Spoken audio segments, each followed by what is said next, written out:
بسم اللہ الرحمن الرحیم۔ ڈاکٹر امجد صاحب، آپ کو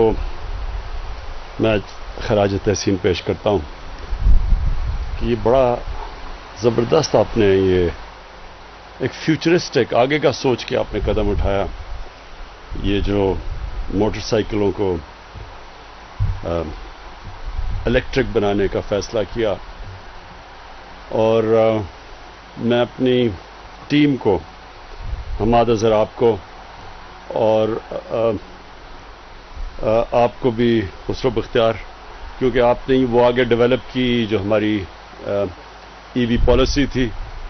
اور اس کے تحت پھر ایک پورا ایک آگے فیوچر کا پلان دے دیا آپ نے سب کو کہ آگے ڈائریکشن کیا ہے گورنمنٹ کا۔ دیکھیں، جو آج تک ملک آگے گئے ہیں ان میں سب سے بڑی جو ایک کامن چیز رہی ہے سارے ملکوں نے، جو انہوں نے سب نے کیا، وہ یہ کہ انہوں نے ہمیشہ آگے کا سوچا۔ چائنا کی جو اب ساری ڈیولپمنٹ دیکھ لیں اب، اور ہم جب وہاں گئے چائنا میں تو ان کے 10 سال 20 سال 30 سال کے پلان بنے ہوئے ہیں۔ تو جب تک جو آپ کی پالیسیز ایک لانگ ٹرم نہیں ہوتی، وہ پھر روڈ میپ نہیں ہوتا ملک کے پاس۔ پھر ملک فیصلے کرتا ہے الیکشن ٹو الیکشن، یا ایسے فیصلے کرتا ہے، کوئی جو مافیاز بیٹھے ہوتے ہیں وہ آپ کی پالیسیز چینج کر دیتے ہیں، ان کو وہ اپنے فائدہ اٹھانے کے لیے فیصلے کرتے ہیں۔ تو جو ملک کا آگے جو روڈ میپ ہوتا ہے وہ ڈیولپ ہی نہیں ہوتا۔ نبی صلی اللہ علیہ وسلم نے کہا تھا کہ اس دنیا کے لیے اس طرح جیو کہ آپ نے کل مر جانا ہے، اگلی دنیا کے لیے ایسے جیو کہ کل مر جانا ہے تاکہ آپ کے اعمال اچھے ہوں، لیکن اس دنیا کے لیے ایسے جیو آپ نے 1000 سال زندہ رہنا ہے۔ یعنی آج بیٹھ کے پلاننگ کرو کہ آگے آنے والی جنریشنز کے لیے آپ کس طرح کا ملک چھوڑ کے جائیں گے، ملک کو کیا مسئلے آ رہے ہیں، یہ کیسے حل ہوں گے۔ تو یہ جو ہماری کلین اور گرین پاکستان، اور اس کے اندر ہی فٹ ان ہوتی ہے آپ کی یہ الیکٹرک وہیکلز کی پالیسی، یہ اسی کا حصہ ہے۔ جب آپ یہ فیصلہ کریں گے کہ ہم نے اپنے ملک کی ہوا بھی صاف رکھنی ہے، ہم اپنے پانی اور دریا صاف رکھنے ہیں،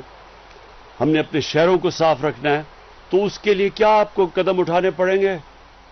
جس طرح ہم نے اب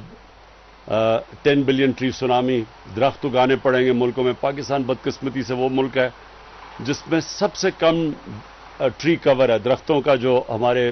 اس ملک میں جنگلات ہیں وہ سب سے کم ہے، ہندوستان کے ہمارے سے زیادہ ہے۔ اور جو انگریز جنگلات چھوڑ کے گیا تھا وہ بھی ہم نے کم کر دیے، ان کو بھی تباہ کر دیا۔ تو ایک تو ہم یہ درخت اگا رہے ہیں، پھر نیشنل پارکس اپنے علاقے بچا رہے ہیں، کیونکہ آبادی تیزی سے بڑھ رہی ہے، تو جو ہرے علاقے ہیں وہ بچا رہے ہیں۔ شہروں کے اندر اب ماسٹر پلانز بنا رہے ہیں شہروں کے، تاکہ شہروں کا ہم روک سکیں، شہروں کو پھیلتے ہوئے۔ یہ تقریباً اسلام آباد ہمارے دیکھتے دیکھتے مری تک پہنچ گیا ہے۔ اس اسلام آباد نے پچھلے 20 سالوں میں 1.5 گنا زیادہ بڑھ چکا ہے، گرین کور کم ہو گیا، کیونکہ کوئی پلاننگ نہیں ہے۔ تو اب سے ہم نے سارے شہروں کے ماسٹر پلانز بنا رہے ہیں، کئیوں کے کمپلیٹ ہونے والے ہیں 6 مہینے تک، تاکہ ہم شہروں کو پھر پلان کر سکیں کہ ان کا پانی کا سپلائی کدھر ہوگا، گندگی سے ہم نے کیا کرنا ہے، کیسے ہم نے ٹریٹمنٹ پلانٹس لگانے ہیں۔ مثلا اسلام آباد کے چشمے تھے، سارا سیوریج بن چکا ہے، وہاں نالے بن چکے ہیں، کیونکہ ان کے اوپر کسی نے سوچا نہیں ٹریٹمنٹ پلانٹس پر لگانے کا۔ ریسائکلنگ، پانی کو کیسے بچانا ہے، پانی کے آگے پرابلمز ہیں۔ اور پھر سب سے بڑی چیز پولوشن، جو ہمارے دیکھتے دیکھتے لاہور جو سٹی آف گارڈنز سمجھا جاتا تھا، اور پشاور، یہ دونوں سٹی آف گارڈنز کہا جاتے تھے۔ تو یہ دونوں شہروں میں جو پولوشن لیولز ہیں، خاص طور پہ لاہور میں، وہ اب انسان کی جانوں کو خطرہ ہو گیا۔ یہ اندازہ لگایا جاتا ہے کہ جو لاہور میں جو اس وقت پولوشن ہے، 11 سال اوسط ایک انسان کی زندگی میں کم ہو جائیں گے جو لاہور میں اس پولوشن میں رہے گا۔ تو یہ اس کے امپیکٹس ہیں، ڈینجر لیول سے اوپر پولوشن چلی گئی ہیں۔ کراچی میں بھی یہ حالات ہیں، سمندر کے اندر سارا سیوریج جا رہا ہے۔ تو یہ اس کے اوپر کیونکہ کوئی لانگ ٹرم پلاننگ نہیں ہے، تو وہ پلاننگ اب پہلی دفعہ ہم پاکستان میں کر رہے ہیں، اور اس کا حصہ ہے پھر سے میں کہوں کہ یہ جو الیکٹرک وہیکلز ہیں، یہ اب آگے ہمیں اپنے شہروں کو پولوشن سے بچانے کے لیے ہمیں اب شہروں کے اندر الیکٹرک بسز لانی پڑیں گی، گاڑیاں لانی پڑیں گی، موٹر سائیکل، سب سے زیادہ موٹر سائیکلز، کیونکہ اس میں زیادہ استعمال ہوتا ہے، زیادہ ان کی انٹینسٹی زیادہ ہوتی ہے، تو یہ بڑا اچھا پازیٹو سٹیپ ہے۔ اب اس کا ایک دوسرا پہلو ہے، ہم نے جو اور اپنے اوپر ظلم کیا کہ جو اللہ نے اس ملک کو اتنی نعمتیں بخشیں، ہم نے کبھی سوچا ہی نہیں کہ یہ جو اللہ نے نعمتیں بخشی تھی ان سے فائدہ اٹھایا جائے، کیونکہ آسان راستے لے لیے، شارٹ کٹس لیے، امپورٹ چیزیں کر لیں، آسان تھا نا، امپورٹ کر لی، اس پہ پیسے بھی بن جاتے تھے، لیکن جو اس کا نقصان کیا ہوا کہ جو بھی خسرو نے بات کی کہ جو را مٹیریل پاکستان میں ہے اس کو ہم نے کبھی نہیں سوچا کہ ہم اس را مٹیریل کو اس کو استعمال کریں، تو ساری چیزیں امپورٹ کرنے شروع کر دی ہیں، آسان راستہ ہے، لیکن اس کا نقصان یہ ہے کہ ملک غریب ہوتا جاتا ہے، ویلتھ کریشن ہوتی نہیں ہے۔ جب آپ امپورٹ زیادہ کرتے ہیں، جو انہوں نے ابھی بات کی بیلنس آف پیمنٹ، خسرو یہ لوگوں کو سمجھا بھی دیں بیلنس آف پیمنٹ ہوتا کیا، عام لوگوں کو نہیں سمجھ آتی اس کی، مطلب یہ کہ ڈالر زیادہ جب ملک میں آنا شروع ہوں بنسبت کے ملک سے باہر جو ڈالر جا رہے ہوں، اگر زیادہ ملک میں ڈالر آئیں گے آپ کا ملک امیر ہو جائے گا، اگر آپ کے ملک میں سے زیادہ ڈالر باہر جا رہے ہیں اور کم ملک میں آ رہے ہیں وہ غریب ہو جائے گا۔ تو چائنا کی جو ساری ڈیولپمنٹ تھی وہ ایکسپورٹ لیڈ تھی، انہوں نے ایکسپورٹس بڑھائی تو ڈالرز ان کے ملک میں زیادہ آئے، انہوں نے دنیا کو زیادہ مال بیچا، ملک میں زیادہ ڈالرز آئے، اور اس لیے دیکھتے دیکھتے چائنا اب ایک اکنامک جائنٹ بن گیا۔ تو ہمارے تو کبھی کسی نے اس کے اوپر توجہ ہی نہیں دی، ایک چھوٹا سا سنگاپور ہے ہمارے، دیکھتے دیکھتے پاکستان کی آج تاریخ میں سب سے زیادہ ایکسپورٹس ہوئی ہیں اس سال، تو ہم 26 ارب ڈالر ہماری ایکسپورٹس ہے، سنگاپور کی کوئی 300 ارب ڈالر ایکسپورٹس ہے، اس کی 50 لاکھ آبادی ہے، کیونکہ انہوں نے سوچ سمجھ کے پلاننگ کی کہ اگر ہم نے اپنی دولت میں اضافہ کرنا ہے تو ہمیں زیادہ چیزیں باہر بیچنی پڑیں گی بنسبت کے باہر سے امپورٹ کرنی پڑیں گی۔ تو ہمارا یہ بس اب جو اگلا اب ہمارا یہ جو ترقی کا راستہ ہے اس میں اب ہم نے جو آپ کی موٹر سائیکل کے اندر جتنے بھی کوشش کرنی ہے کہ سارے پارٹس را مٹیریلز پاکستان میں ہوں، ہمارے پاس سب کچھ ہے یہاں، ہم نے پوری طرح اب ہم پوری پاکستان کا منرل میپ بنا رہے ہیں، معدنیات کا نقشہ سارے پاکستان میں کہ کدھر کدھر کیا چیزیں ہیں، اور آپ کو حیرت ہوگی جب آپ کو یہ پوری طرح پتہ چلے گا تو آپ کو اندازہ ہوگا کہ آپ کا کتنا امیر ملک ہے، اس میں کسی چیز کی کمی نہیں ہے، ہمیں امپورٹس کی ضرورت نہیں ہے کہ ہر چیز امپورٹ کر لیتے ہیں، شارٹ کٹ ہے نا،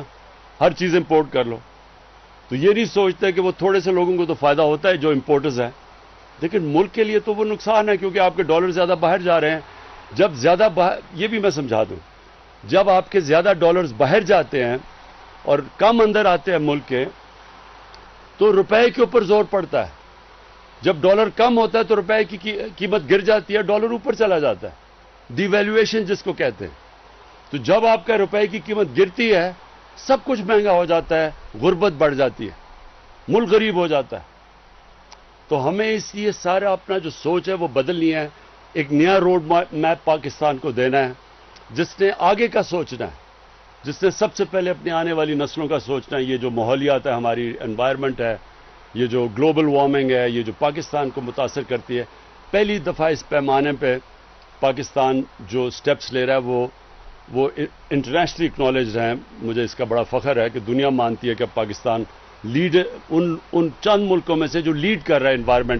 انوائرمنٹ کے اندر، گلوبل وارمنگ کے جو خلاف کیمپین ہے اس کے۔